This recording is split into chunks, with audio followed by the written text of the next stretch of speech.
like our shows. Welcome to Headlocks, Heels, and Havoc, the wildest mixed tag team in podcasting, where the kayfabe drops and the chaos takes over. Let's ring the damn bell.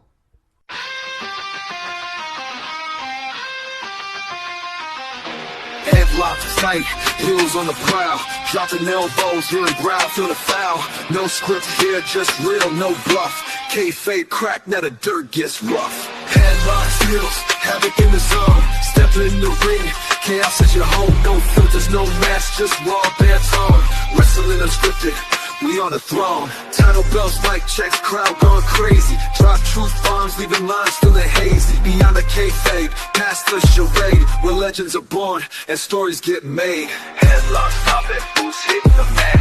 Welcome to the Havoc where the real talk's at. Tune in, step through, leave the fake at the door. Headlocks, heels, Havoc, now hear the roar. Ladies and gentlemen, boys and girls, children of all ages, tonight we are shining the spotlight on somebody who truly embodies the spirit of independent professional wrestling. Our guest has done it all, from electrifying crowds as a ring announcer and a commentator to managing talent, running production, operating lights and sound, selling tickets, and even organizing raffles. She's doing a little bit of everything. Her passion is for the business has taken her through promotions, including South Central Wrestling, Hay Barn Championship Wrestling, Classic Championship Wrestling, This Is Manly, League of Lions, and Impact Wrestling Federation, proving that no job is too small when it comes to making wrestling magic happen. Tonight, we're pulling back the curtain to hear the story behind the microphone, the lessons learned and behind the scenes, and the journey of the independent wrestling's most dedicated personalities. One of independent wrestling's most dedicated personalities. Please help us welcome to the one and only Sarah Sunshine to Headlocks, Heels, and Havoc. How are you doing, Miss Sarah? I'm good. Thank you so much for having me tonight. You are welcome.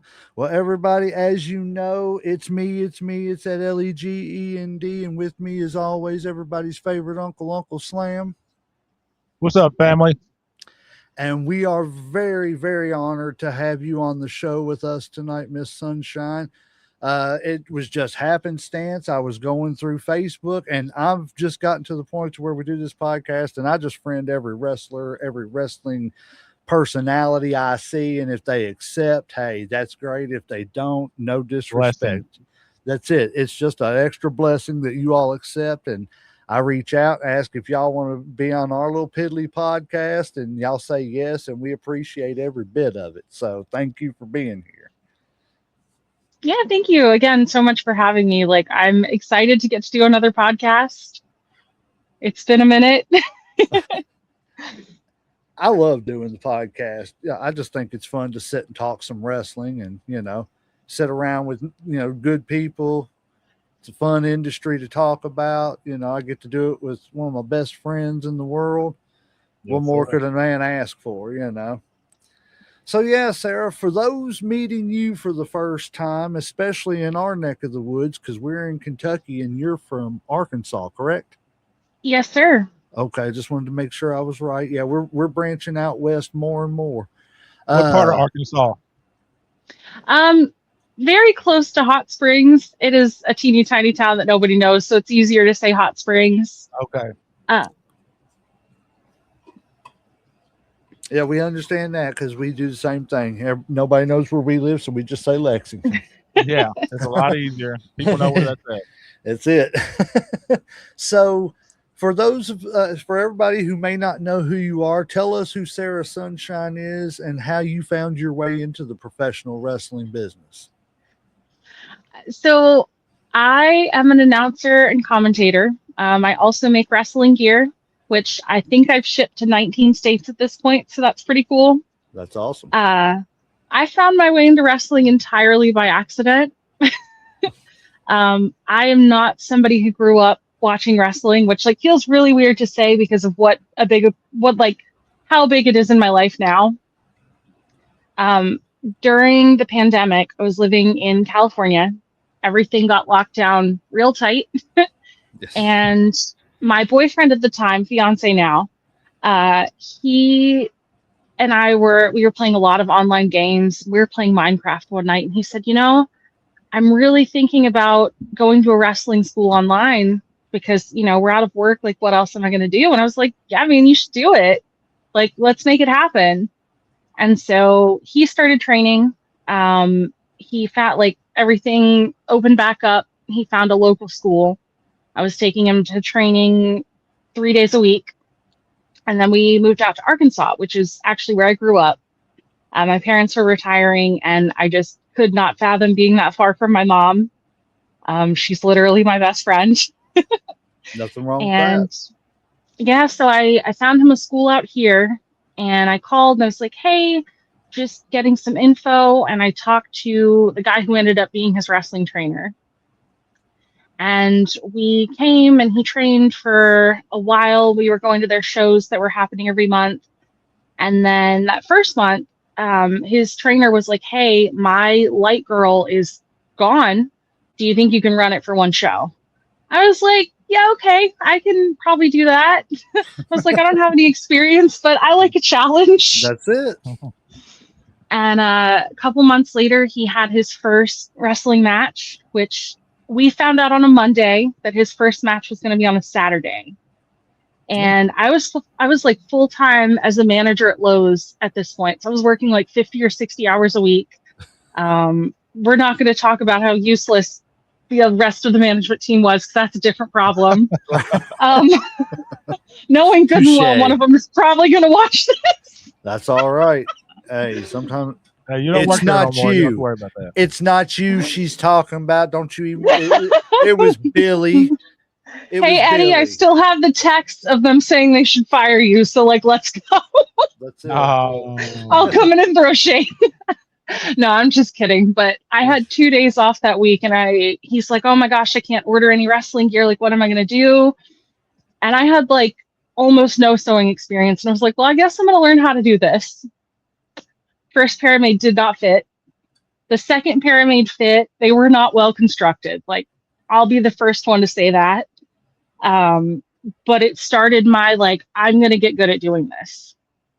And so we did that for a while. Like, I was making wrestling gear for and then his tag team partner started training. And then at some point, like, we were going to multiple promotions, and most shows, like, I would either just be a really rowdy fan, or I would sit at the merch table and be rowdy from there. Mm-hmm.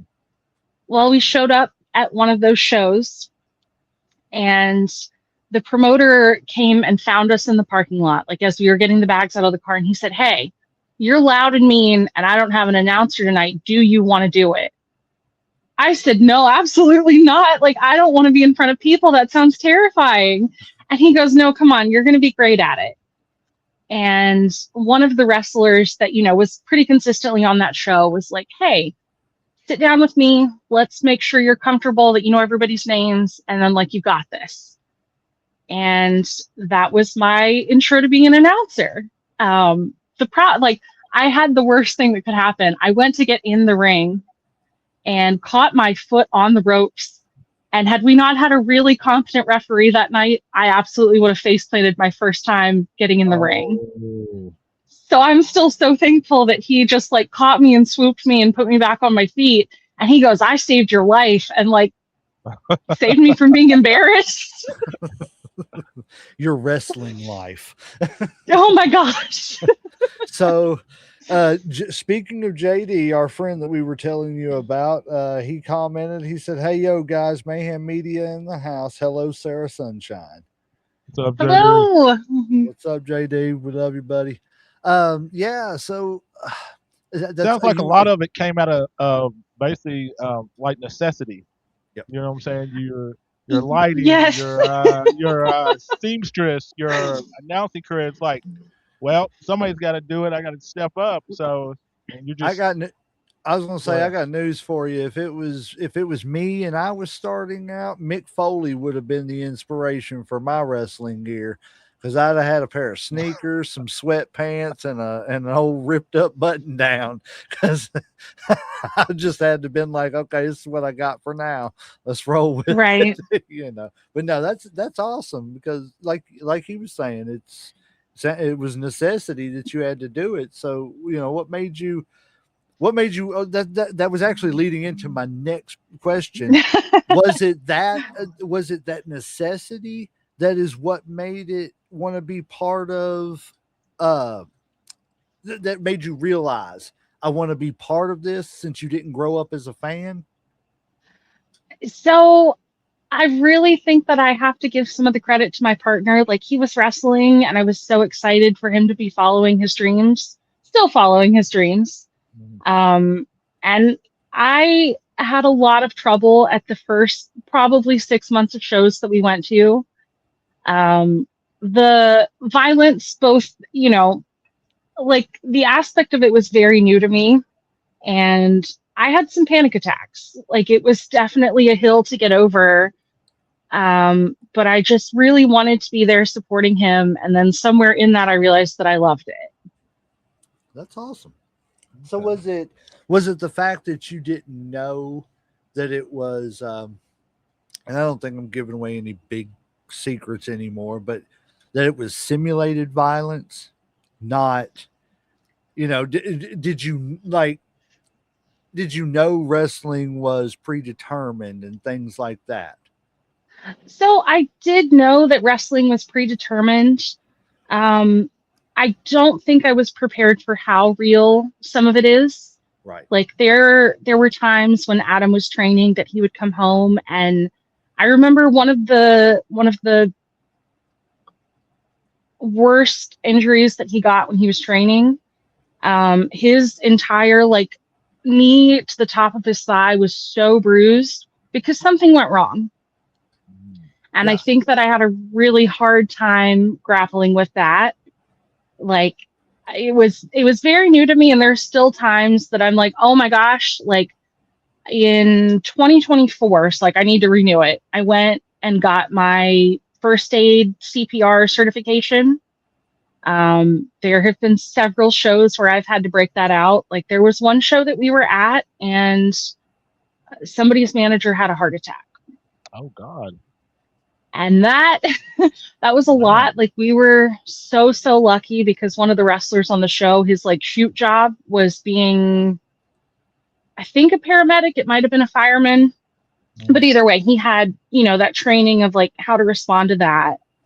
And I just remember I was the one that called 911, and I was so frazzled that even though that building is somewhere we are every month, I couldn't give the address. And the promoter luckily just shouted it at me while they're doing compressions. And that was kind of my okay, let's be ready to be proactive. Which there have been, oh, sorry. Oh, no, you're fine. Go ahead. I thought you were done. You go ahead. This show's about you. You talk. You let me loose and I'll just talk forever. That's all right. That's what the whole point of it is. That's it. That's like I said, the best shows start like that. There have been several shows where something really unexpected happened. Like, one show that we did out in Oklahoma, one of the guys fully broke his finger to where the bone was sticking out of the skin. And oh gosh, I was not ready when Adam said, hey, can you get the first aid kit? And I was like, oh, does somebody need a Band-Aid or something? Somebody needs more than a Band-Aid. There was another show where an earring got ripped out, and one of the other wrestlers and I had to do first aid on that. And it's just one of those where it's more real than you think it is in some ways. Yes. People don't realize that. People, and that's why I said simulated violence, because like we've discussed with other people several times on the show, and we won't take up a bunch of time on it, but it's not fake. You know what I'm saying? I've never even wrestled my first match other than beating up my brother in the living room. And I get offended when people say it's fake, because I've watched it for so long that I don't know if it's offensive because they think I'm a stupid, I don't know, dumb redneck that watches wrestling or whatever, but and I'm too stupid to realize what it is and stuff, or I don't know what it is. It's insulting to me. So I can only imagine how insulting it is to other performers that, that are actually in the business, putting their body on the line for your entertainment, and for you to sit and call them fake, because you're not just calling it fake, you're calling them fake. And Right. the hours of training aren't fake. What they're doing in the ring isn't fake. The famous quote by JR: how do you learn to fall off of a 20-foot ladder? You don't. That's Exactly. it. That's exactly it. So I was going to ask you this, but you kind of said half of it. So we'll back up a little bit, because we already know what happened and what was going through your mind when you first stepped into the ring. But so what was going through your mind when you were standing back in Gorilla and was getting ready to walk through that curtain to, and you were being announced or whatever as the announcer or a manager or whatever the first thing you did? What was going through your mind right then and there? And like kind of So set the stage, like was there a lot of people? Was there a small crowd? Is this like a big area or what? Like, like how many people was there, when you first went out there your first time? oh, I've got this one. The first time I went out and was on a microphone, it was not as an announcer. Mhm. Um, I was at South Central Wrestling. We had about 200 people in the crowd. Okay. The sound system went down, and the promoter was like, "Hey, who wants to come sing the national anthem?" Because they play it before every show. Yeah. And I like peeked through the curtains to see what was going on. And he said, "I see you. Get out here." Ah, And like panic rushed through me.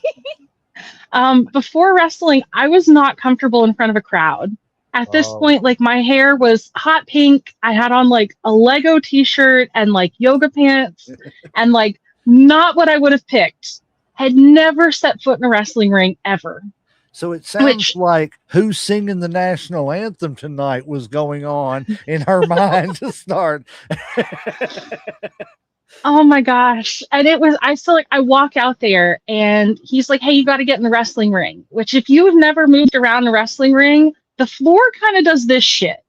Yeah. Like, excuse my language. I'm sorry. No, you're Uh, no, you're fine.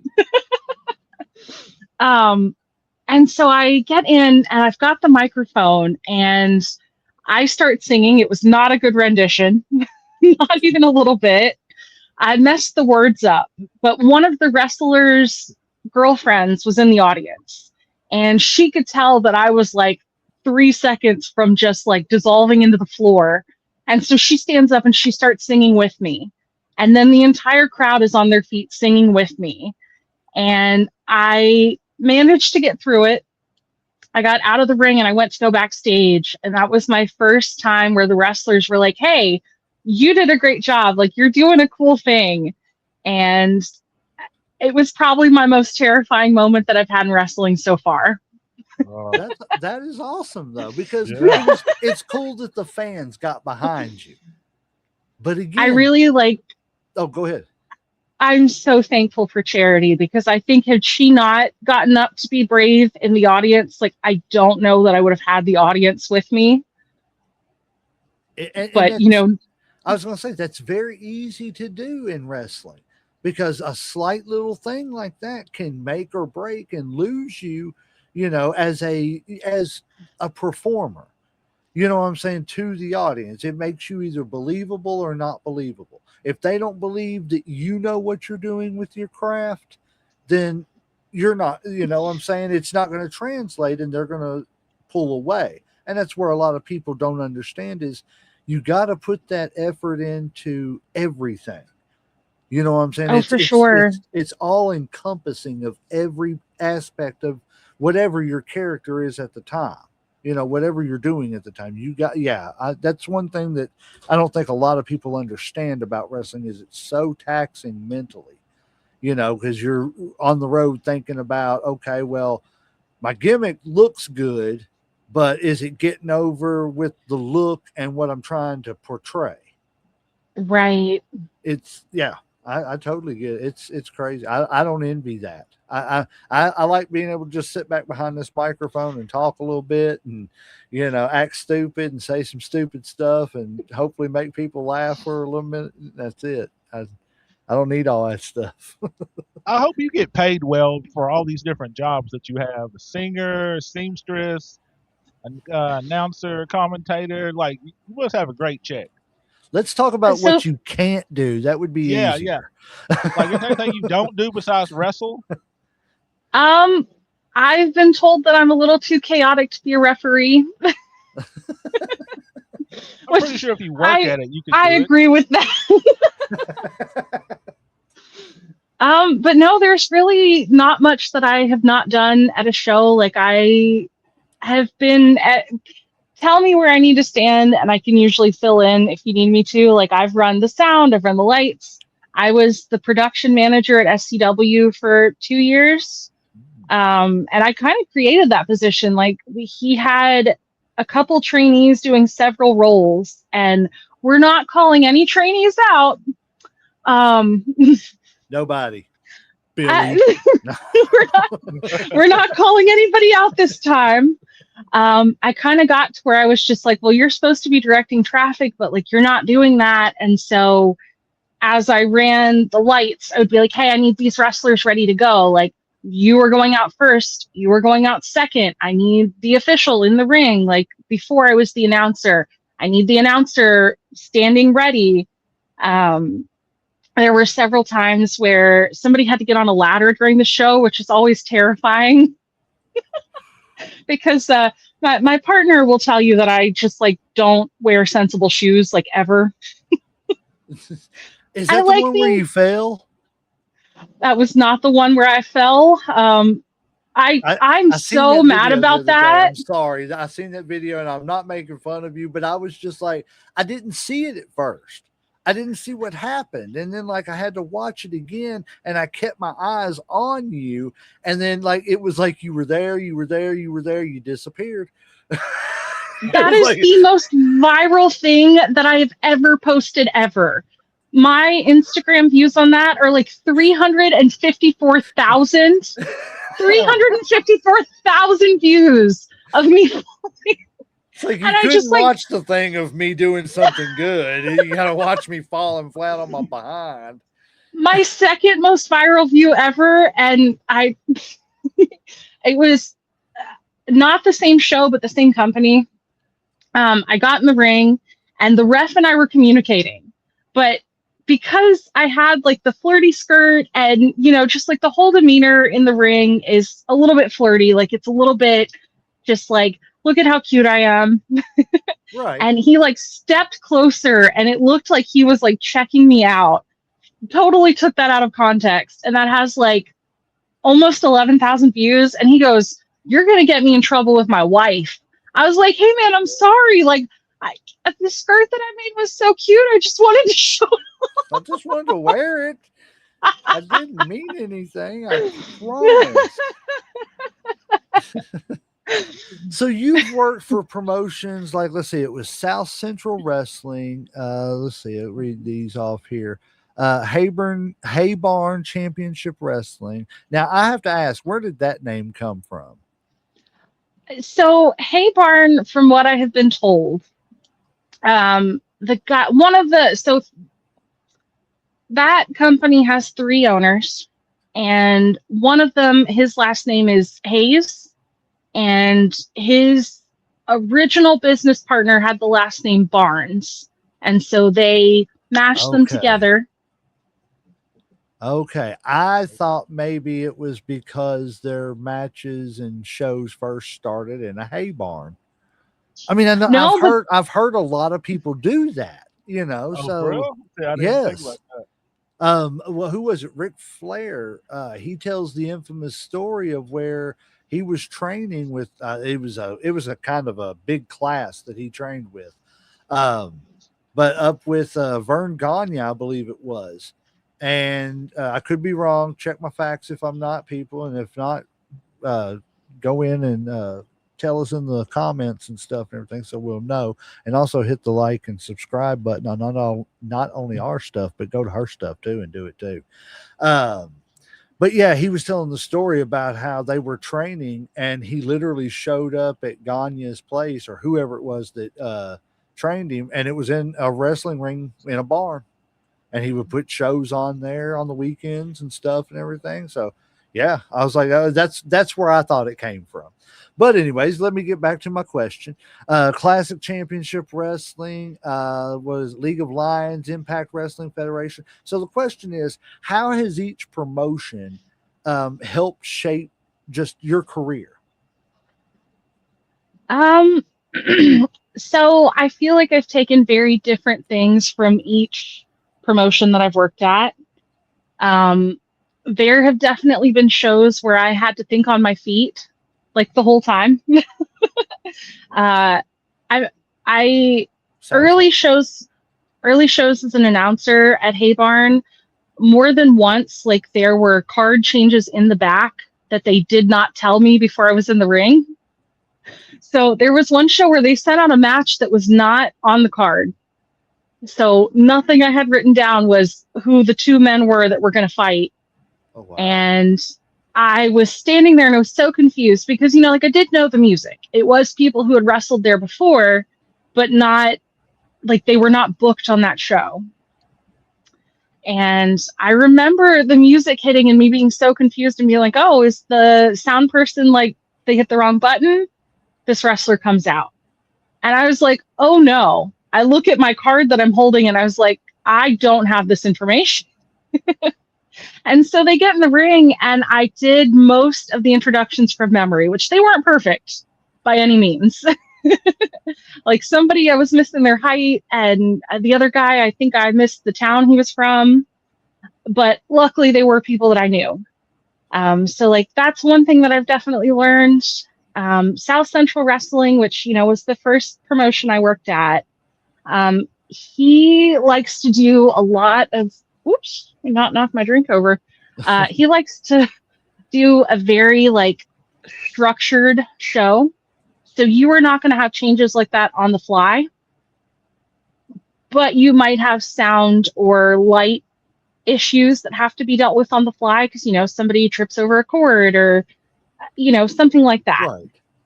There was one show that we did, I think it was last season, where there was a belt on the line, and it was a vacated title. So the champion moved away,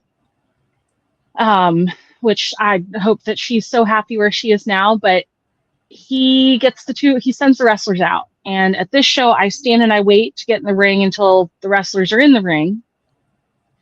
And I was like, oh no, we don't have a belt. And so I like dashed so that I didn't run past the camera and got the belt and then got back to where I was supposed to be before it was time to get in the ring.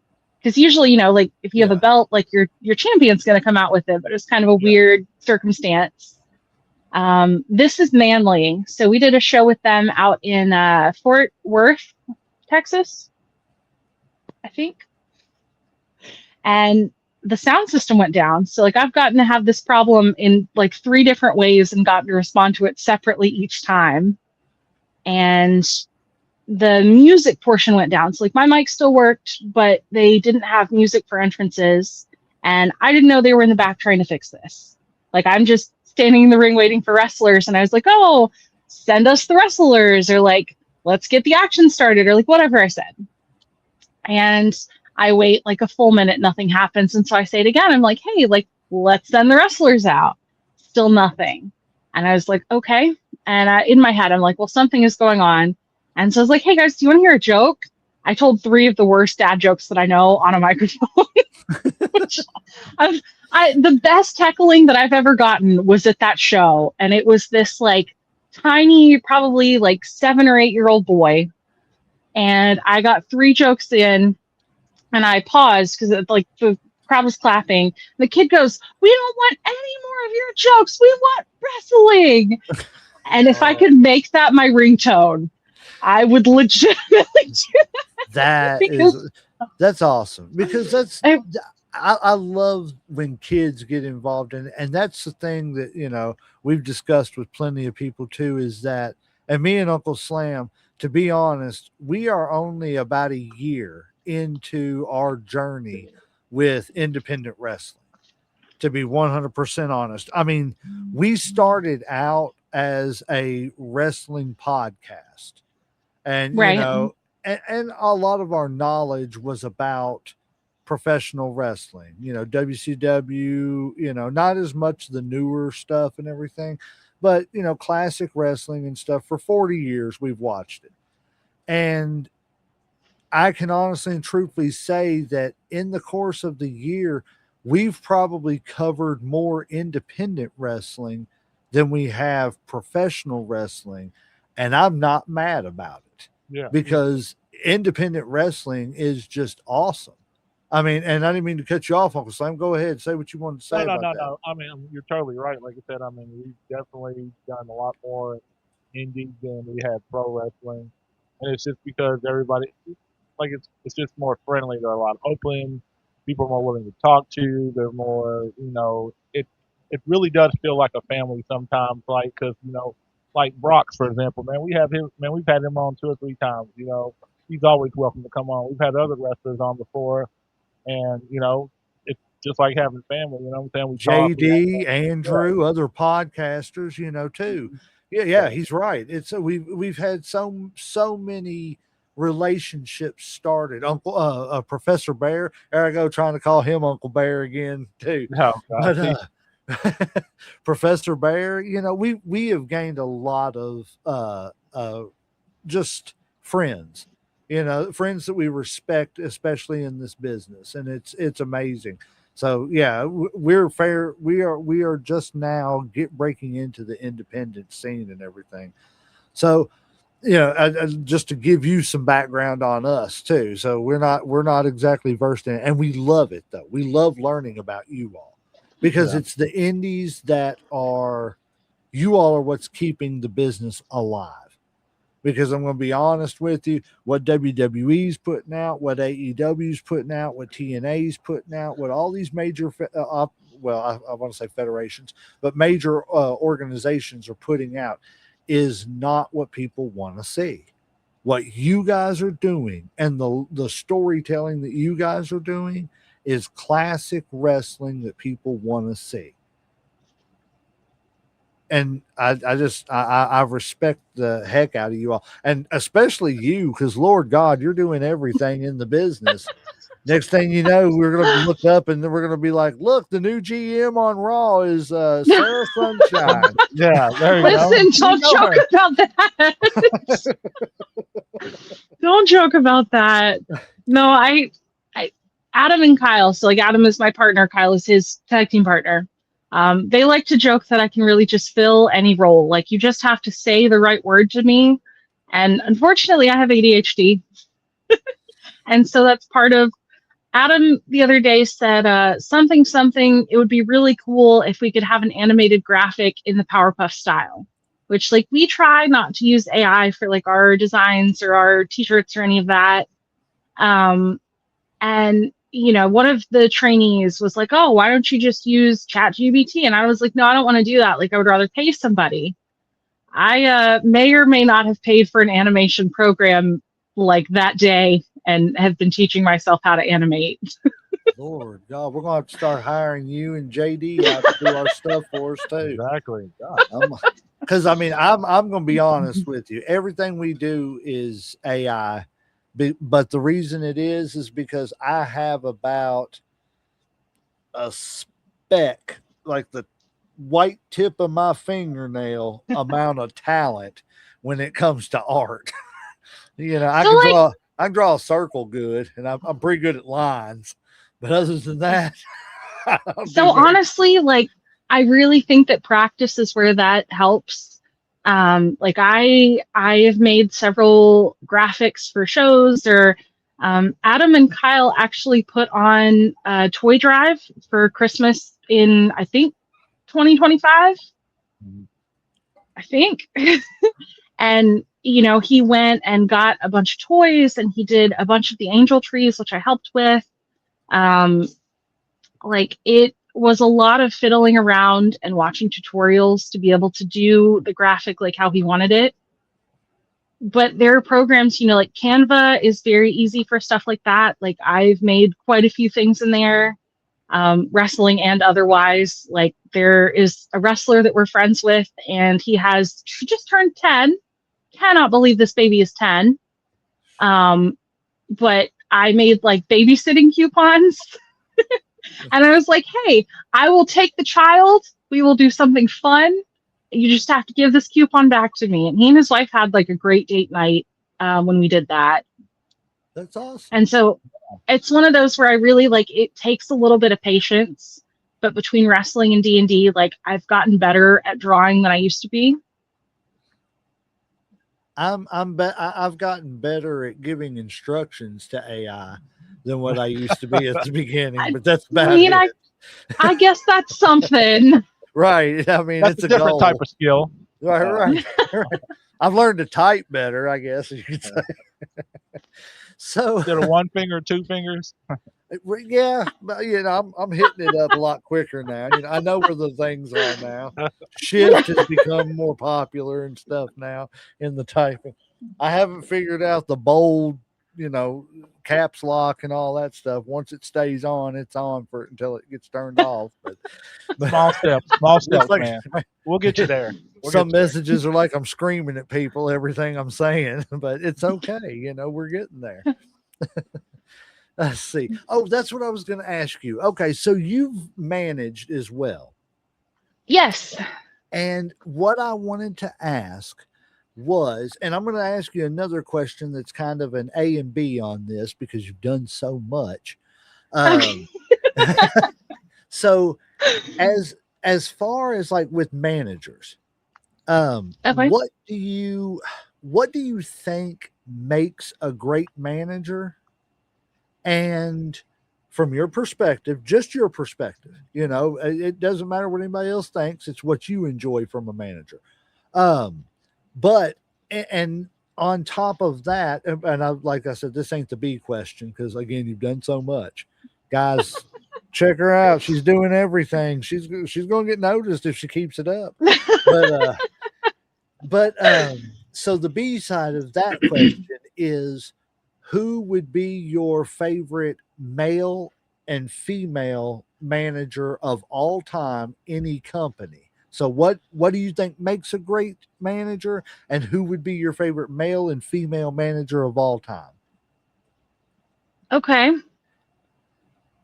Oh gosh. Okay. So the first part of that question, I'm going to look at it more from the independent wrestling standpoint. I think it is a very different animal on the indies than it is on like a WWE level.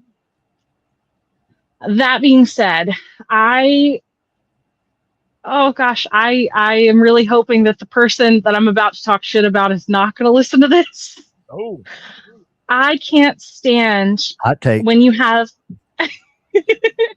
I can't stand when you have a manager who goes out and just stands in the way. I don't mean stands in the way for like the wrestlers, because I've seen that too and I hate it. I mean, like, you just go and you block the fans' view of what's actually going on because you're not doing anything. Like, you're not helping the person you're out there supposed to be managing. You're not, interacting with the crowd. You were not adding any value being out there. And I like, oh gosh. Okay. So I feel like there's some managers, I'm trying to tiptoe a little bit here because these are people I'm going to see like next weekend. Right. And I don't want to get you in any trouble or anything, but hey, hot takes. I hate when they go out there and they just like make a mean face the whole time. Or maybe that's what their face looks like. I don't know. I don't know them personally. But I've gone out as a manager, and it is definitely harder to be a babyface manager than a heel manager. Because as a heel manager, you're not supposed to hit people, but it sometimes happens. There was one show that we did like 5 ever ago, and for the storyline to work, they really needed a distraction in the match. which is kind of what my goal was to be.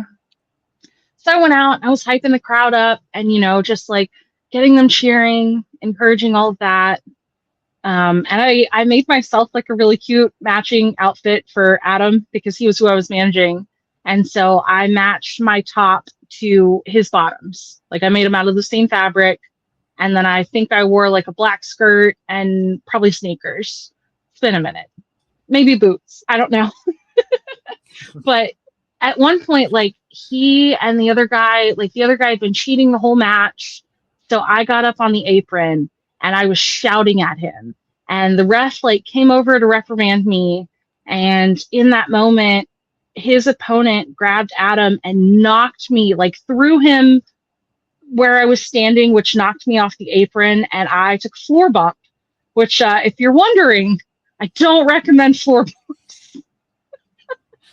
Never. But I laid there and I was actually a little bit hurt because like I'm not a wrestler, and I took that bump and it pushed the story the way they needed it to. I think that there is a lot of like good possibility as a heel manager. Like there's one couple who works at a couple of the promotions that we have been to and that he wrestles at, and they're phenomenal.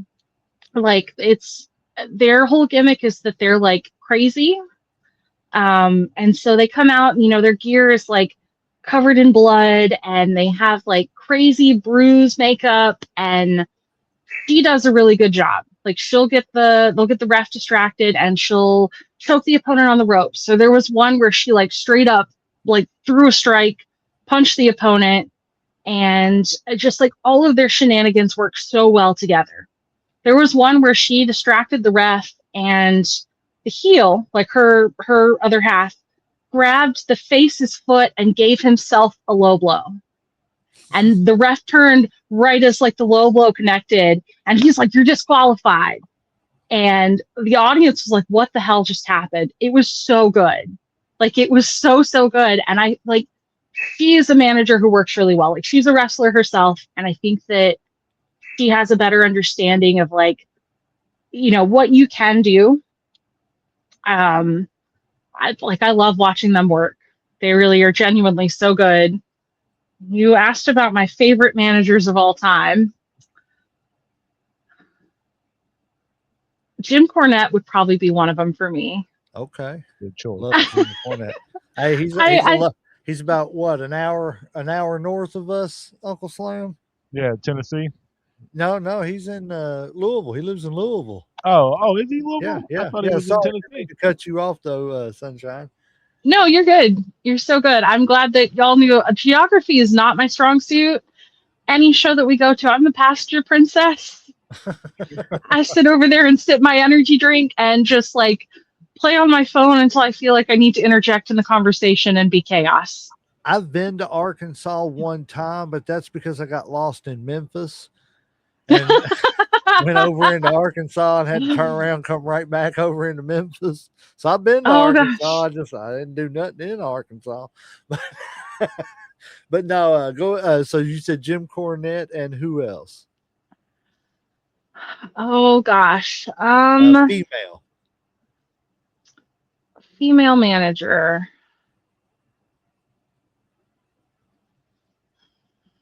I know that I should pick somebody from WWE, but I really think that I want to pick that couple that we know from the Indies. Hey, That's nothing wrong with okay. that. Yeah. Your favorite honest. is your favorite. Exactly. Because I'm gonna be honest with you right now. Sorry, before you say your question, Uncle Son, you were talking about that. Probably my top, and I'm gonna shout him out right now because we love him to death and we need to get him back on. But one of my top 5 favorite managers now of all time is the Lone Wolf, Bobby Blade. Okay. I don't know if you've ever seen him, but if you haven't, look him up.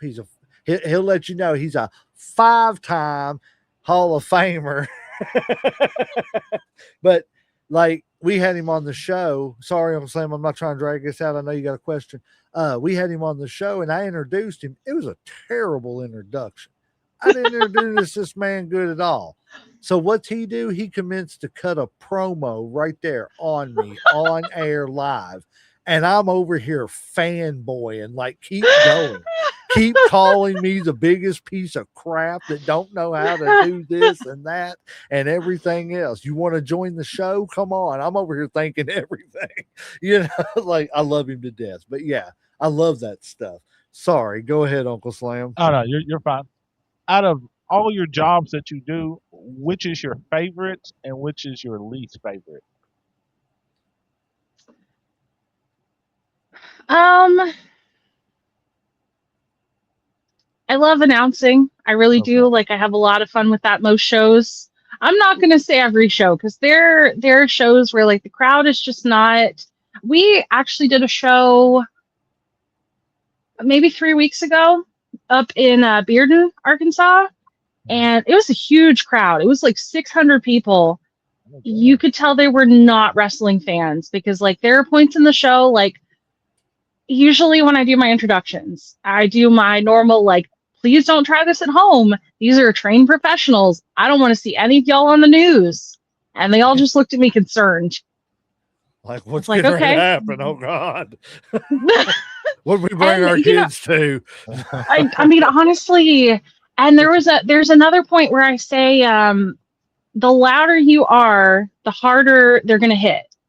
And usually that's the audience's cue to like cheer really loud. Yeah. And so I said it was dead silent. And so I was like, okay, you guys must not have heard me. The louder you are, they still just were like so dead. And I was like, oh my gosh, like, I don't know how to smooth this. In terms of my least favorite thing to do, that's tough. I don't enjoy taking tickets as much. Like it's something that I'll do if I have to. Like if there is not any other body to be there, because I feel like usually you take tickets until like intermission and you miss like half of the show. Okay. The other thing that I find to be kind of stressful, like I'm a gear maker. I cannot tell you how many shows people have come to me 10 minutes before I am supposed to walk out on a microphone and said, there is a hole in my blank. So like, you knew there was a hole in that. Why did you not bring it to me an hour ago? Because right now I'm trying to make sure I have my cards, that I am ready to go out there and, you know, potentially do an introduction if I'm announcing. Pull like your magic kit out and fix my hole. Oh my God. And like half the time, so usually it's my partner that has the sewing kit because he has a bigger bag than I do. Like I intentionally travel lighter. You know, I need 1, maybe 2 outfits for a show. And that's only because sometimes in the car I'm like, yeah, I brought this, but I don't want to wear this anymore. You know, right. You never know what's going to change your mind. No, for sure. And like lighting definitely matters. Like this top is one that I made, and I feel like you don't really get the full effect on camera, but it's very like holographic. And so there was one show we did that was outside at night, and under the street lights, it looked magical. There's certain things it you know, light, like you said, lighting does certain things. Some colors look good, you know, when you've got them together and you get under certain light and then you get under other light and it's like, this doesn't look as good as I once thought it did. So you know, it's always good to be prepared to have something else to back up. I mean, it really does. Because you never know. Like you said, a hole may come in. You don't want to have to ask everybody on the show, hey, fix this. You know, that kind of becomes cumbersome after a while. Yeah, and that's definitely, there's one wrestler, and if he watches this, he is going to know exactly who he is. Every show that we are on tonight, y'all. Everybody's getting called out. People who know me know that this is me in real life too. But like every show that we are on together, every single one, he's like, there's a rip in my gloves. And I'm like, man, get some different gloves because clearly those aren't it. Right. How many times you saw the stitching unraveling? Why did you not do something then? Every single time I'm like, hey dude, like, yes, I can whip stitch this back together, or I can ladder stitch this depending on what part is is messed up, I'm like, you need to bring it to me when I have a sewing machine. Because like, if you ask me to bring it to a show and like it's a time when I can, yeah, I'll bring it and I'll fix whatever. Like, I don't care. Right. But if you're only telling me at the show, like, you can just text me, my guy. The joys. So Oh my goodness. I've got a part 2 to my earlier question with the managers. So Okay. we're gonna do the same question, only we're gonna change manager to commentator. And with the second part, instead of best male or female commentator, I'm going to ask you to build your dream commentator team for if you were starting your company, your own company, and you could go and pick any commentators from throughout history and start your own commentating team. Who would they be? And the original question of what do you think makes a great commentator? Okay. So this one is a challenge, I think, because I have shared my table with quite a few people. And like there are different things that can lend good flavor to your show. When I was a baby commentator, like I was so afraid because I didn't know the moves as well as some of the people that sat at the table with me. And I have been very, very fortunate to get to work with some of the people that I have. I can talk mad shit, so I'm often the heel commentator. Okay. And I say that with a laugh because there's this really fun game that Adam and Kyle and I play in the car, where we get in the car and we're heading home or heading to Waffle House, whatever, and I'll just be resting. And one of them will say, so what'd you say on the mic? And I'm like, I don't know, what did I say on the microphone? Because I swear sometimes I just black out doing commentary. I get really, really mean. Like one of the ones that still gets brought up often, one of my very first shows as a commentator, I said something about one of the heel wrestlers. He had on these like god awful shiny black pants that looked like they were cut from trash bags. And I was like, man, the audacity to go out in the ring looking like that, looking like you cut up trash bags and like you're wrestling matches. And oh, it was really mean. And there's a lot. There was another one. There's this one wrestler, which again, he is going to know exactly who he is if I say this. We're gonna see how mad everybody is at me next week. But so he has like adopted a stepfather in wrestling, and it's this really weird dynamic. I think I've gone way off track with this question. Oh, you're good. But like his dad is also somebody who's very well known in our area for refereeing. And I got on the microphone and I said something about, man, it's wild finding a second dad that also is disappointed in you. And I went on about that for like multiple minutes, just like, man, you can't seem to make anybody happy with you. And like, you can't seem to find like a worse father figure. Wow. That's all right. But that's but I like that kind of commentary. You know what I'm saying? I like somebody who's going to like push those limits. That to me, that's I need one antagonist like that on commentary. You know, whether it be a Paul Heyman or a Bobby the Brain Heenan. You know, you've got to have, like you said, that bad guy commentator, because he's got to say those lines that gives that good guy commentator, the outs to be able to, oh, good Lord, come on, let's get back to the rest, something like that. It gives them that chance to segue back into stuff, but it also gives them the chance to do their one-liners and stuff. I love that kind of stuff. I don't know about you. What about you, Uncle Slam? Oh yeah, hell yeah! Like I said, I mean, my favorite commentators, of course, is always Bobby's always was a good one. Yes. Jerry the King Lawler was always really good and shit. Uh, Jesse the Body Ventura, man, you know what I'm saying? Like I Yeah. always loved him. So who would you say if you had to put your dream commentary team together? Would you say who would you pick as a play-by-play person, and who would you pick as your color commentator? So I'd probably pick myself as the color commentator because I think I'm hilarious. There See, you there Um, you go. go. Confidence. That's what we That's like. it. Confidence. Sorry, I got to chuckle um, over here. I'm over here. I looked up real quick, and I always put some sort of wrestling on my TV whenever we're doing the shows on Friday.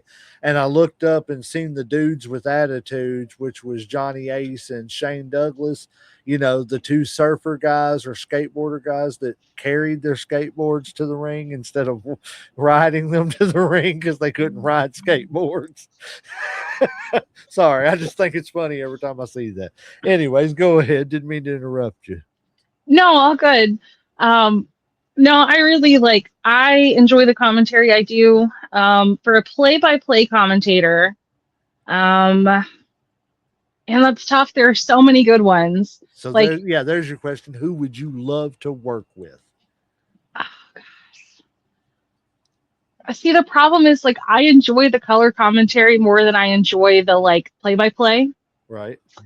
but it's hard to narrow that down. I feel like my specific brand of commentary has been shaped by like I mean honestly like Jerry the King Lawler, like Jim Cornette again. Like there are a couple things that I say that just I know it's because my partner listens to his podcast like all the time. And it's one of those where like I can hear it, but I can't always get myself not to say it. Right. I do enjoy oh gosh, I'm blanking on that dude's name. Uh, um, he is the one who has done all of the commentary for the WWE games, 2K. Michael Cole. Yes, thank you. Okay. Yeah, like there's some of his, and I think it's because like a lot of nights I go to bed before Adam does. Like I get tired at like 10 p.m. Adam gets tired at like 4 a.m. So like I listen to wrestling commentary in my dreams. And I think that part of that has made me partial because I'll just like I talk in my sleep, and I guess more than once I've sat up and just repeated whatever they just said on like 2K, and he'll just like look at me and be like, "Go back to sleep." It's okay. Lay back down. You're just having a dream. It's all good. Oh my gosh. I am so tired of having to work wrestling shows in my dreams. Like realistically, I can't tell you how often I wake up and I'm like, I was just announcing in a water park. And Adam's like, what? What are you talking about? I'm like, I was dreaming about a wrestling show in a water park. And he's like, why? She's like, yeah, man, people were body slamming people over here, and Flipper was jumping out of the water over here. It was crazy. Oh my gosh. It's actually cool though that you mentioned Michael Cole, because that's not somebody that I actually expected you to mention. But now that you did, I've got to give that man his due, and I'm glad he's getting his due, because I think for a long time, excuse me, I think for a long time people thought of him as quote unquote a hack. That he was, because he had Vince in his ear all the time telling him what to say, that he wasn't as good as, he could be JR. because especially JR. Because I mean, man, he just come out of the, JR just left, and then you got to go fill JR's shoes. Well, That's see, that's hard. what I was going to say. Like, I think he just had big shoes to fill. You know what I'm saying? JR has been kind of legend, been doing it for a long time, and then you have to replace him. And I think the color commentary section, the King replacing Bobby Heenan was an easier transition, because the King was already over by the time he took over as a commentator, or doing the color commentary and being that heel, because Bobby left and went to WCW and all that stuff and everything, and look what he did for their announced team just by being there. and then they just didn't know what they were doing. But that's another story. But I just think that I agree, because that's the reason why Michael Cole didn't get his just due is because he wasn't established yet. You know what I'm saying? But that man, what's he worked? 25 WrestleManias now? Yeah, he's been there a long time. Yeah, it's crazy, and I got to give it to him, man. The modern day voice of WWE is Michael Cole. Yeah, it is. And people forget his tenure has been longer than JR's. I mean, that's just, he's got the accolades. So, yeah, I like that you mentioned him because I honestly and truthfully, I would have personally never thought of putting him up there. But you got to give it to him when you really think about it and break it down because he's done his job and everything and he's done it well. So, yeah, kudos to you, Michael Cole. Yes. Let's see here. Okay, let me ask you this. How do you think independent wrestling, how long have you been in doing this? And well, how long have you been involved either through your fiance or through yourself? So when we started going to and working shows, I think that it was maybe March of 2022. It might have been February. I'm not for sure on that. It's been a minute. Okay. So like 4 years? About 4 years. Okay. So let me ask you this, and especially coming off of with COVID and all the shutdowns and everything, how do you think independent wrestling or wrestling in general, because I know they're kind of two different, they're different. They're the same thing, but they're different. People don't understand it. They're different. And I hate to say it, but independent's so much better. But anyways, we won't go back into that. But how do you think independent wrestling and pro wrestling, well, I don't want to say pro wrestling because y'all are pros too. Televised wrestling. There you go. The major promotions versus the independent promotions. There you go. How do you think both of them have changed since you and evolved since you've been in wrestling? I think that the televised promotions really had to figure out how to get a crowd back after being closed. I don't know if you remember back in like 2020, maybe 2021, where they had the weird like empty stadiums with the screens. Yes, that was terrible. I hated that. That seemed so and weird. Like that felt like nightmare fuel. Like I still think about that sometimes. Yeah, it was so quiet. Bayway, what's up, brother? I love you out there on the West Coast, man, checking us out. Thank you, sir. Sorry, didn't mean to cut you off. That's all a good. buddy of mine, Bayway. I'm glad to see him checking us out on Twitch. But yeah, go ahead with what you were saying about the screens. Yes, it was terrible. I think that, they kind of had to figure out how to rebuild from there. And I think that something that I personally have noticed, I think the quality of storylines has maybe been affected by the brain rot of, the generation that's upcoming a little bit more than previous storylines.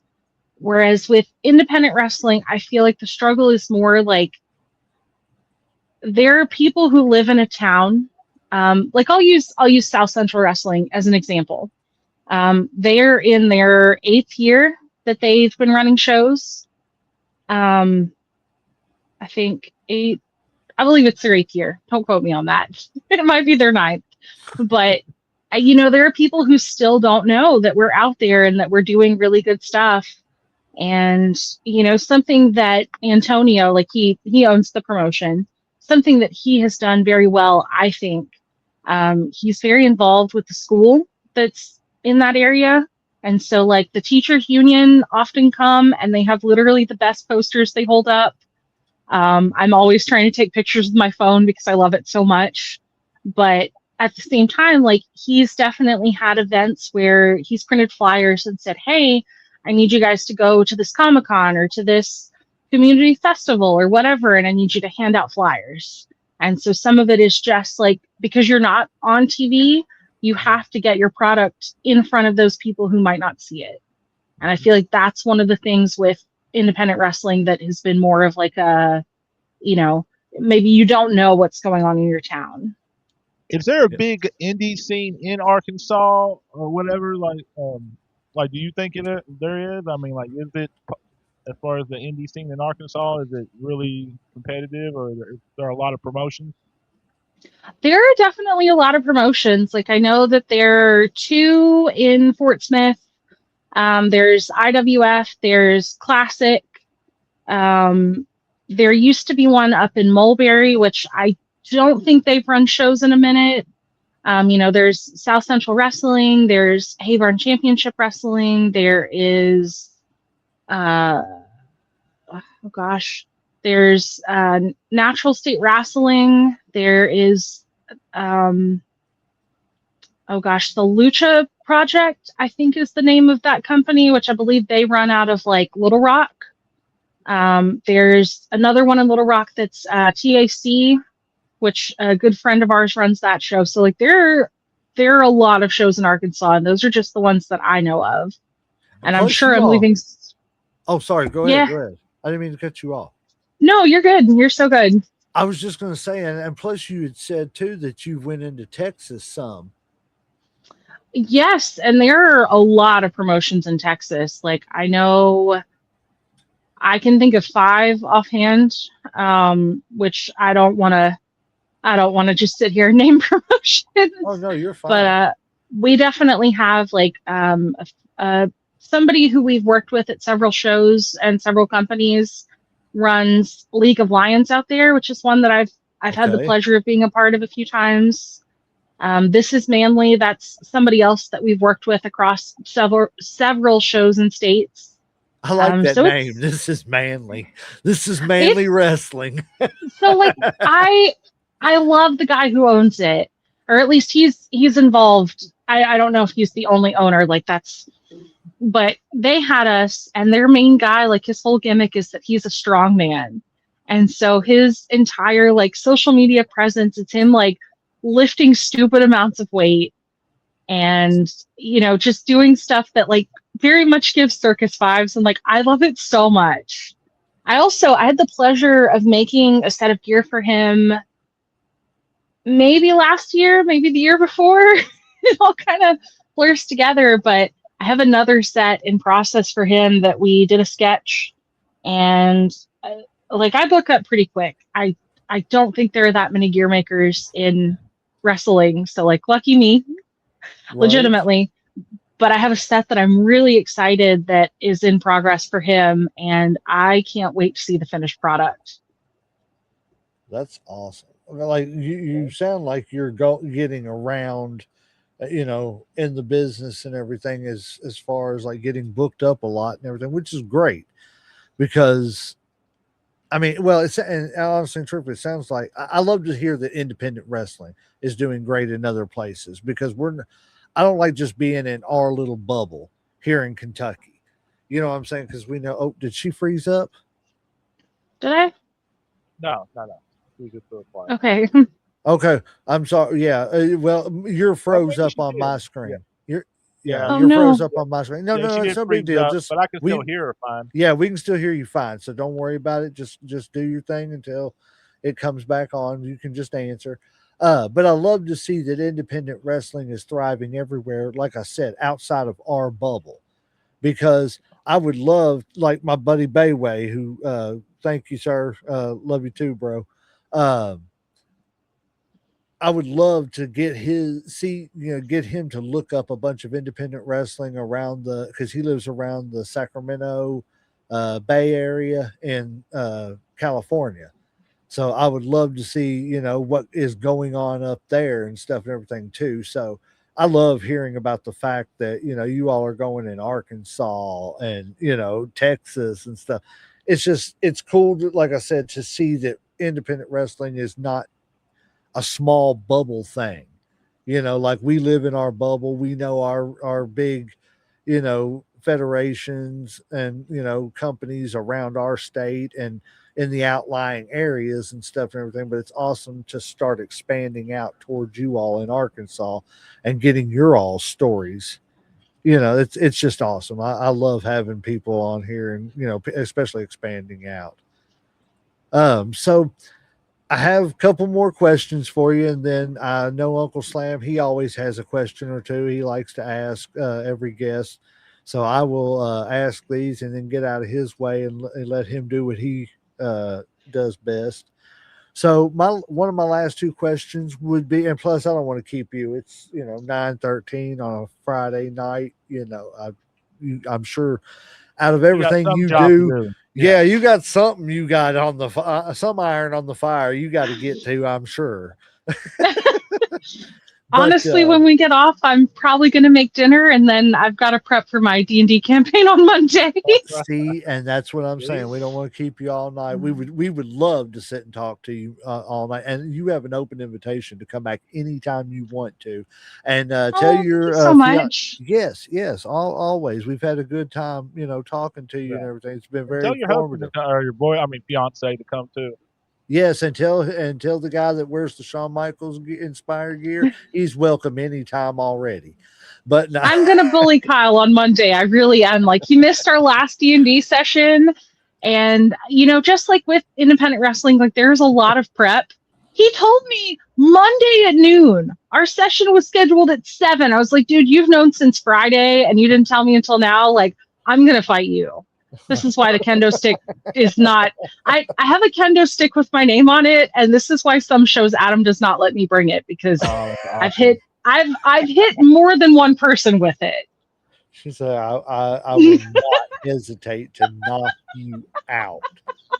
I will knock you out. It's A wrestling, couple guys. people You're have allowed to learned be that the hard violent. way. Yes, it's wrestling. You are allowed to be violent. Doesn't matter. If you don't know, you don't know. But no. So outside of wrestling, what is some hobbies and stuff that interest you? Besides, let me see how I want to ask this. That people might be surprised to learn about you that you are into and stuff outside of the business. Because I mean, you do everything in the business too. So Um, Other than Dungeons and Dragons, which I'm a bit of a chaos DM in that. Um, no, actually, I want to talk about that for a second, then I'll talk about my other hobbies, okay, because do I ran a I ran a campaign last year that was just like totally bonkers bullshit. Like, there's no other way to describe that. And I was like, hey guys, I need all of you to make a character sheet and then make a second character sheet of a loved one. And they were all like, what? I was like, oh, by the way, your loved one needs to be a kid. And my players were just like, okay, we're a little bit afraid. And I was like, you should be. That is a good call. And so it was a holiday themed campaign. Like, it was set in December at the North Pole, and all of these kids were going missing because they were being kidnapped and taken to a hospital in the North Pole. And the party goes and they get in this hospital and they realize that, like, this place is doing medical experimentation and that Santa is behind all of it. Oh damn! Oh wow! It was so good. See, It was so this good. is like all kinds of crazy because, like, I love me some conspiracies, and then you Oh got my all this stuff that's going on in the Not world, and Santa. everything. And then Santa's doing the conspiracies, like from government conspiracy to Can't Santa trust conspiracy. nobody now. For God. real, man. Everybody is a suspect. Especially in her Dungeons and Dragons world. Listen, you're in danger if you play with me. That's just Right. You better be looking sideways as much as you are ahead. Never trust anything that I do in that game. And if I give you an NPC, that NPC is probably going to ruin your life. Like, full stop. Right. It's definitely it's a trap. It's a trap. All righty. So I'm sorry, I didn't let you get to the rest of it and everything. Yeah. No, you're good. Outside of D&D, I really enjoy baking. You'd be surprised at how popular I am with the wrestlers because I can bake. Well, yeah. Free carbs. Yeah, cookies, pie. I've been really on a sourdough kick recently. Okay.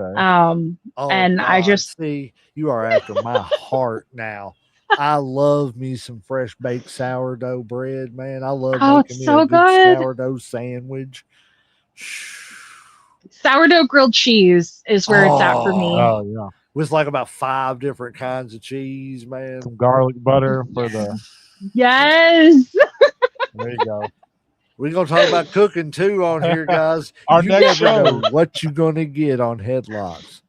It's unscripted. That's for a reason. We talking about wrestling. We talking about commentating. We talking about garlic butter. We talk about sourdough bread. We know a little Grilled bit about cheeses. everything. That's it. And every guest brings a little bit of something else too. Yeah, I love some good baked goods. But what else besides bacon do you do, ma'am? Um, I really like to draw. So I like to, lately it's been a lot of D&D characters. I drew all of the players for my campaign. I've been really on one with making friendship bracelets. But the twist on that is that I've been making them based off the weird DMs that I get from men. What? I legit, I legit want to just like do a live where I just read my DMs on air Oh, because that'd be like so awesome. fuck, that'd be Oh, fun for me. I would love But to hear this. You should try to arrange them in story form.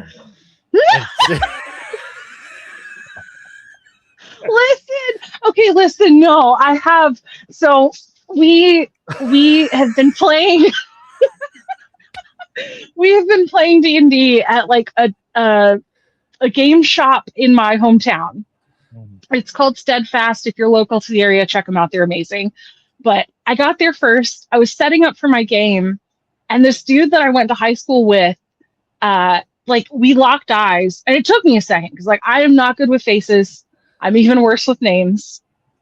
But I looked at him and I was like, oh my gosh. I was like, it's been a minute.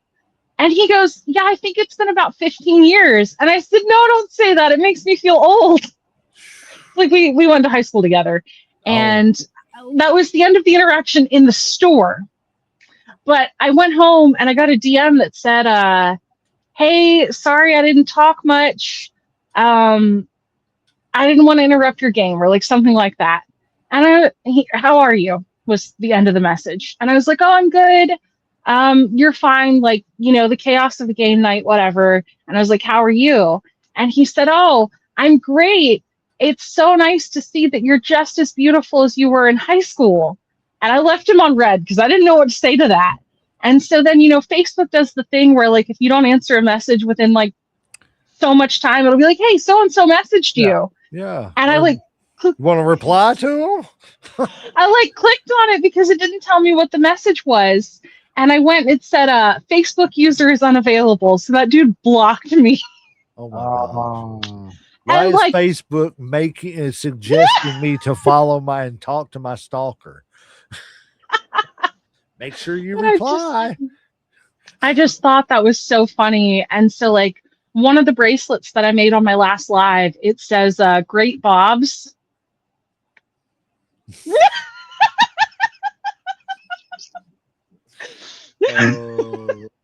Wow. And I just like I'm a little bit too much of a menace, and I know that. JD, you definitely need to start trying to play some like. Can you play D&D over like virtual stuff like this? Yeah, there are like several websites that you can do that on. Roll20, I think, is one of them. I gotta look up how many people subscribe to like StreamYard and stuff just for D&D.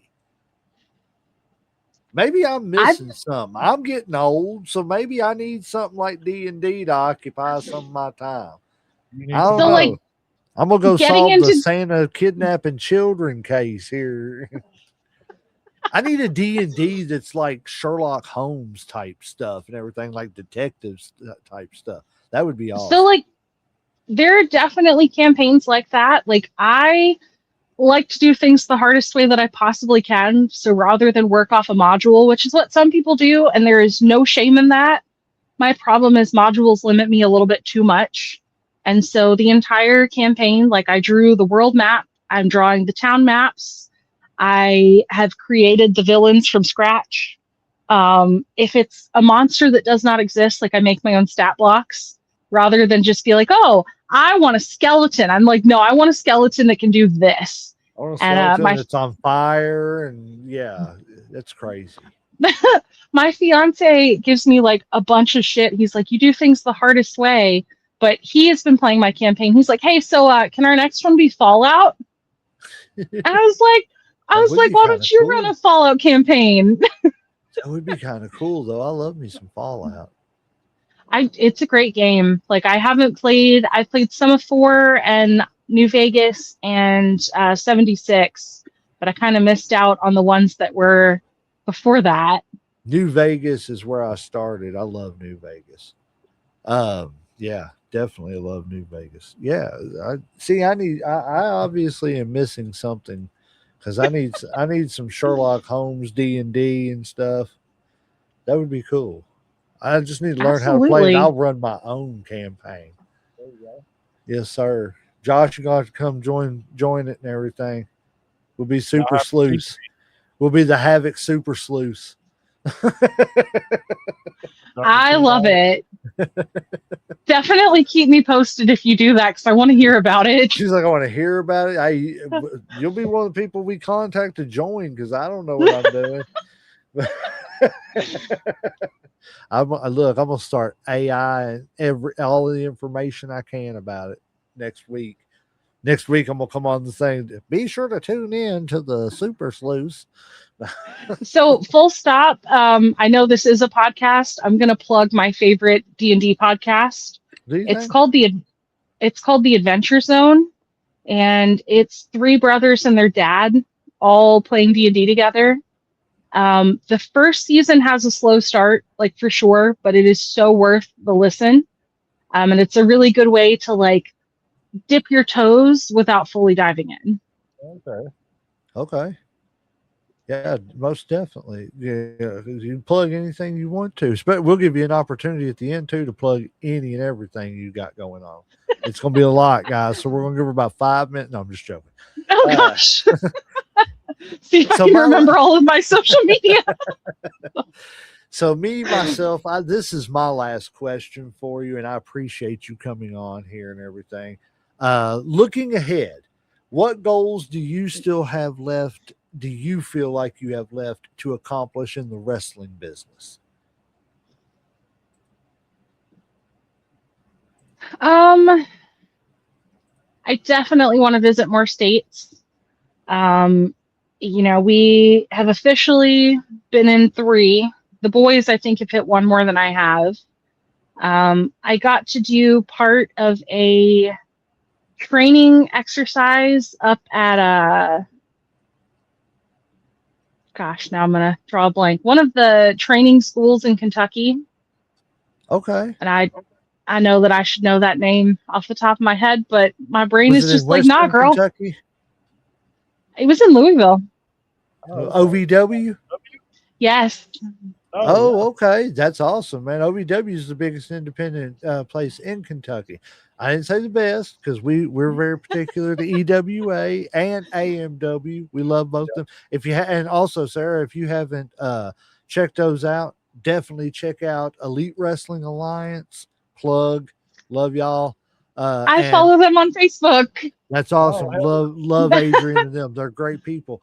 Plus Appalachian Mountain Wrestling. Yep, good people. I think I've seen their page on Facebook. I'm not sure if I follow them or not. Kyle Maggard, great people, put on great shows, all that stuff. Yeah, great. Let me ask you a question while we're still getting this last few minutes in and everything. Is your link tree got everything, all your stuff? So I think that it has all of my Sarah Sunshine stuff. I do also have my gear making pages, which are sewing and altercations. Okay. Well, the reason I'm saying, because I'm going to throw a QR code up for you for the last few minutes while we're up there. I'm sorry I didn't remember to do it at the beginning. That is okay. No worries. I think it's up to date. I think it might be missing my Cameo, but that's linked on a couple of my other social medias because the link on that just did not want to let me add my Cameo. I don't know why that is. Okay. Yeah, But I'm like I said, I'm sorry I forgot to do this. I've been trying to remember to do this every show now, uh, just because helps get people directed towards you all. yeah, no, all good. And I'm Miss Sarah Sunshine on Facebook, and then Miss Sarah Sunshine on just about everything else. All right. Yeah, like I said, everything. Yeah, but anyway, sorry, didn't mean to break up the conversation. So, what do you think looking ahead is your biggest goals in wrestling? I definitely want to see us travel more. Like there are places that I would definitely like to see, even if I'm seeing as a fan, because I still love that aspect. Any But place in particular that you want to travel to or wrestling in? King of Sport seems like a really cool promotion in Texas. Okay. Um, I know that there is a promotion in Alabama that Adam and Kyle would like to go to, and I would love to tell you their name, but I do not know their name off the top of my head. As I said, I'm literally the worst with names and faces, which is why my planner is just like, here are the many, many, many shows that are coming up, and I'll write in ones that are, interesting, that are worth reaching out about. And then I demand that Adam and Kyle give me their planners so that I can write in the shows that are interesting and any Comic Cons with wrestlers that we might want to meet. Like I know that uh oh gosh, I can see that dude's face. He was like famous for the milk truck. Olympic athlete. Yes, Kurt Angle. Just so I can see that guy's Because, face. I know. oh my, What's his like, name? oh That my real God. famous. No, I'm just joking with you. No, he is. He definitely is. And this is like my problem because I can see faces and I can be like, oh, this is their gimmick. This is what they did, blah, blah, blah. But my brain is just like so bad with names. But he has literally. Just remember, he won a gold medal with a broken freaking neck. He won it, yes. But you want to know what else about Kurt Angle, which is real frustrating? What's that? So there is a huge Comic-Con that comes to Little Rock, which is like 45 minutes to an hour from us. And 2 years in a row, he has been booked to show up. 2 years in a row, he is canceled on the day of.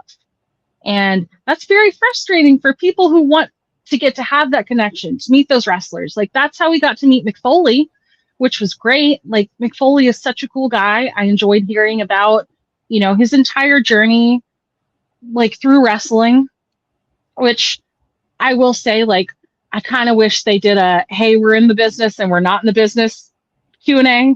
Right. Because I felt like some of those fan questions were just like repeated and the same question over and over again, which is great. I'm glad those people got to ask their same question multiple times. But I just, like we got to meet Devon Dudley pretty recently at SpaCon in Hot Springs and got to interact with him dressed as Wendy because, I also like to cosplay. No one is surprised. But the fact that I was dressed as Wendy, he's like, oh, there's like something going on with Wendy's on the internet. Can you tell me about it? I was like, yeah, man, let's talk about it. But I am going to be so furious if for a third year in a row, Kurt Angle is booked to come to Little Rock. And then he's just like, oh, I don't want to. Like that. And I know that I shouldn't talk this much shit, but it just like, you have people that want to meet you. You have people that are excited, and then you're going to take a second booking that you think is better because you don't want to come to Arkansas, which he hasn't said that. But the fact that he's done it 2 years in a row tells me that that is how he feels. And like, that's a bunch of bullshit. Sorry. Hey, you don't have to say sorry about anything, ma'am. It is definitely, like I said, wrestling unscripted. Tell us how you feel. Trust me. Exactly. I tell everybody how I feel. Uncle Slam gets tickled every time I talk about mid-card Jey Uso. Oh, my God. Oh, gosh. Don't get started. I'm just saying, they pushed the wrong Uso. They got old mid-card doing his thing. But nah. All right, Uncle Slam, I'll hand it over to you and let you ask her your questions. I'll be short and sweet. Let's see. Let's see. Do you have a full time job besides wrestling, or like is wrestling your full time job? So gear making really is my full-time job. Okay. I do have a part-time job as well. I clean a factory, which is like chill as fuck. I listen to a podcast and it's like mostly office cleanings, like dusting, vacuuming, whatever. And they pay me way more money than they should, which if my boss is watching this, you should pay me more. But Always, always. Yes, pay her more. It's never enough. it's just like, it's genuinely so chill. And they don't seem to take my threats seriously enough because people who bother me, I do threaten.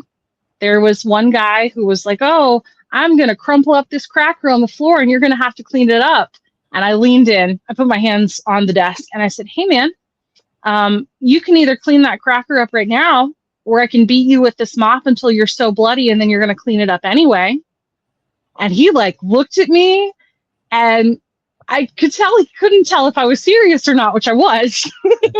Something tells And, me the business has done something to this lady. Yeah, that bump. It was that bump. It all changed after that.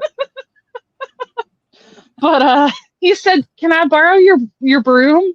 I said, "Yeah, go for it." But wrestling has made me very aggressive, like in some positive ways and some negative ways. Like I was never somebody who would have been willing to have that type of friction 5 years ago. I was terrified. Like if you yelled at me, I was going to cry. If you yell at me now, like there's a chance I'm going to throw hands at you. I predicted it. I said it. The business changes people, so I've heard. I'm just saying. No, the first show that it happened is still something that is talked about a lot in our circle. I got a kendo stick, it has my name on it. It has like a fancy tassel on the end because there was this tag team that just like would not stop messing with me. And I was like, "Hey guys, like this is not cool. I get that this is a bit, but I don't like what we're doing." And they like wouldn't leave me alone. So I got a kendo stick, took it to the show, sat it on my table. One of the heels came and said, "Hey, I'm going to take this kendo stick." And I said, "No, that's my kendo stick. Put it down or I'm going to hit you with it."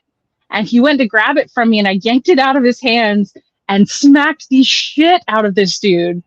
And I could tell that he was really surprised because that was not scripted. That was not something he expected to happen. And I was shaking. I was so angry. And luckily that was the main event. I didn't have to do like anything other than an outro after that. But it took somewhere between 6 months and a year for us to even be able to say words to each other again. And his point of like, well, we kind of have to put this aside. His announcer called out and he texted me and he said, "Hey, like, I know things are weird. I would like to pay you to come announce on my show." And I was like, "Oh, okay." I was like, "Are you sure?" And I kind of thought going out there that it was going to be like a way to rib me, you know? Yeah. And I got there and we did the whole show and we got to the end and I could tell that we needed to address it. And I was like, "Hey man, I'm really sorry. Like I maybe shouldn't have hit you with that."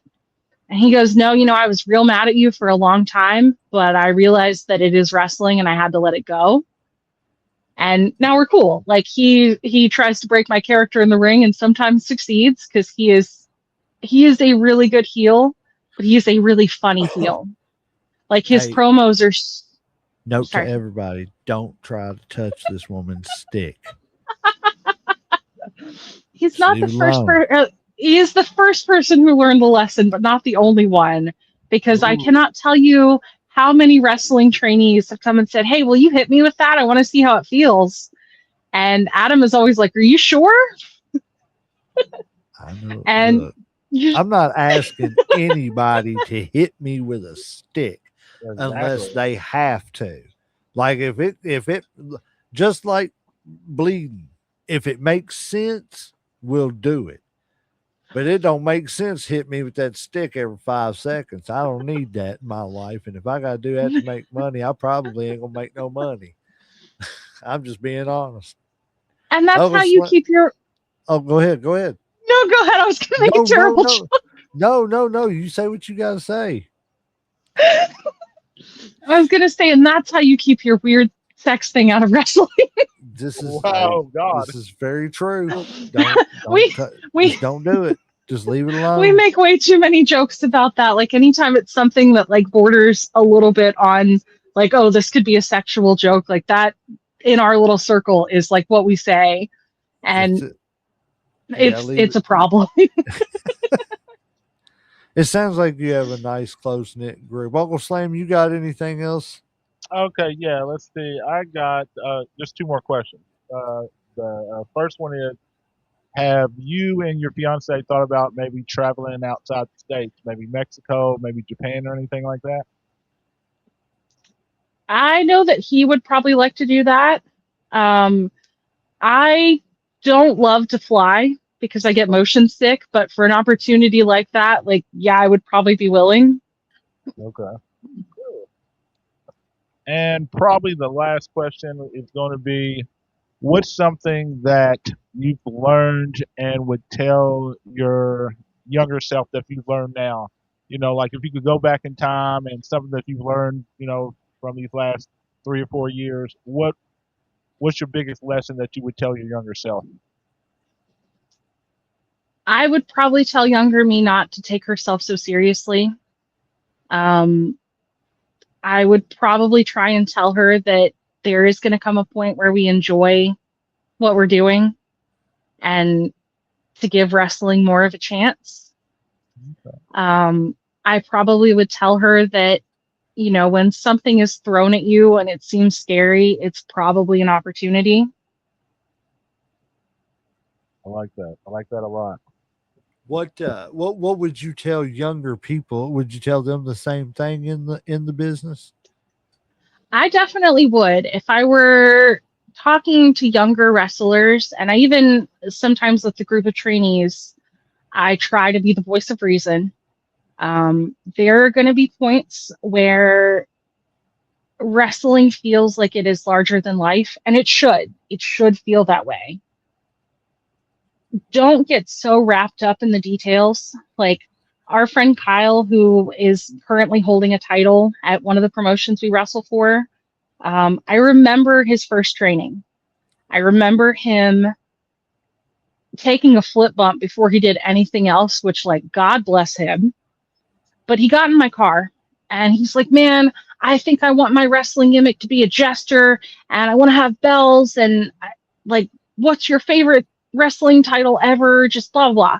And Kyle really had to like take a step back in a couple ways. And I think sometimes you have to realize that your first idea is not going to be your best idea, and that is okay.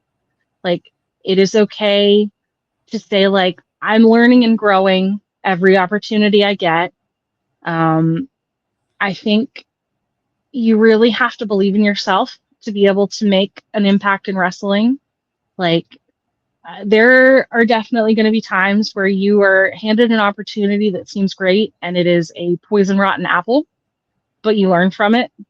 And there are going to be times where things seem bad and it's probably one of the better opportunities that you've gotten. And so, like, you really have to be your loudest advocator, your loudest cheerleader, like your person that believes in yourself, because that will get the audience behind you. And, you know, it's just really important to be willing to grow from wherever you start. Okay, cool. I like all that. Oh, definitely. Uncle Slam, you got anything else for this young lady? No, sir. I think I'm tapped out for tonight. Well, before we get out of here, I want to first say again, thank you 100% for being here. We've enjoyed it. We love having people, especially, you know, from stuff we don't get to see.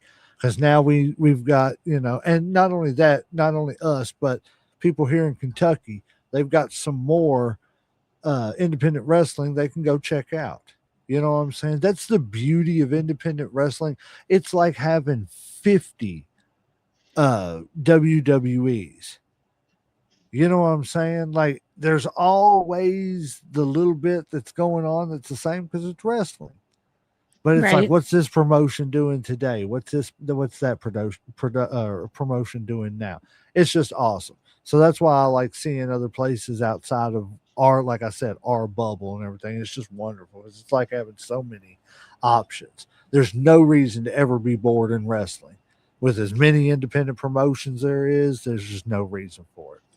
So before we get out of here, and again, thank you again for being here. We're gonna definitely reach out to your partner and his tag team partner and get them on.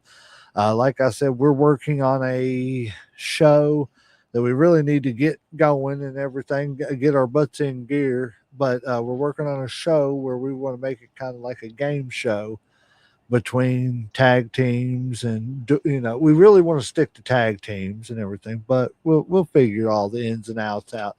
But we'd love to feature your fiance and his tag team partner on that, and other tag teams that we know. It'd be awesome. But yeah, we definitely want to reach out and get them on. So before we get out of here, plug anything you want to plug to the fans, to your fans, whoever's watching now. Give them some sunshine. Okay. First off, thank you so much for having me on the show. This has been a lot of fun. If you guys want to keep up with me, I am on TikTok, YouTube, Facebook, Instagram, Miss Sarah Sunshine on Instagram and TikTok, Miss Sarah Sunshine on Facebook. YouTube is Sarah Shows Support, because I guess there's another Sarah Sunshine, but she's not as cool as me. If you happen to be a wrestler and you are looking for wrestling gear, I am Sewing and Altercations on Facebook and Instagram.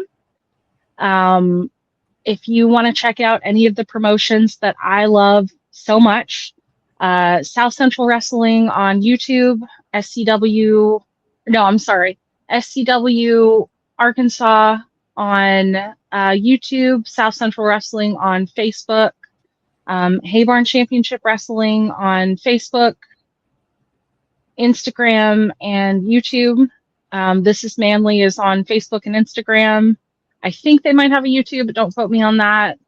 And just any independent wrestling promotions near you, like if you have not been, I highly recommend it. There are some real gems out there that you really might be missing. Yes, ma'am. And then I'm sorry. Oh no, I just and said then yes, ma'am. if you want to follow my fiance on Facebook, he is Adam Shepard, and his tag team partner is Kyle Love. And they both put out some really cool stuff. Their promos are very funny. But yeah, I think that's all the plug that I'll do. Well, guys, especially her fiance and his tag team partner, we will be definitely reaching out to you all and everything, get you all on the show. It'd be great to hear your all story independently and together. How you all joined up and where you are now. So that will be completely awesome to get you all on and talk about that. Yeah, I appreciate you coming on. This has been really fun. It's been really nice to learn about, independent wrestling in Arkansas. Go check it out. Go check your local indie promotions out. No, I'm not saying you're going to hit a home run every time you go to a show. Not every indie promotion needs to be an indie promotion, and I'm not, knocking on it. Some people do it that just don't need to be doing it, and even people in the business will agree to that. But at the end of the day, they're everywhere. Find one. You can go once a month with your family and afford to go to a show. And you can, go home with a little money in your pocket. You're not breaking the bank and having to save up for months and sell a kidney to, go to a WWE show and everything. And I'm not saying all of them are like that. I know a few of the other ones are a little bit more affordable, but at the end of the day, it's more expensive to go to those shows. Go to these indie shows, support these guys. You don't know who you're going to see the next up and coming superstar at one of these shows. give them your money. It's more personal. You get to meet these great, superstars. You get to meet these superstars. You get to meet these talents, and you get an autograph when they're not charging you $500 for an autograph. So go support them. Uncle Slam, you said you're tapped out, sir. Yes, sir. Well, Miss Sarah Sunshine, we appreciate you being here, but I think that referee has hit that 3 count, and we're going to ring that damn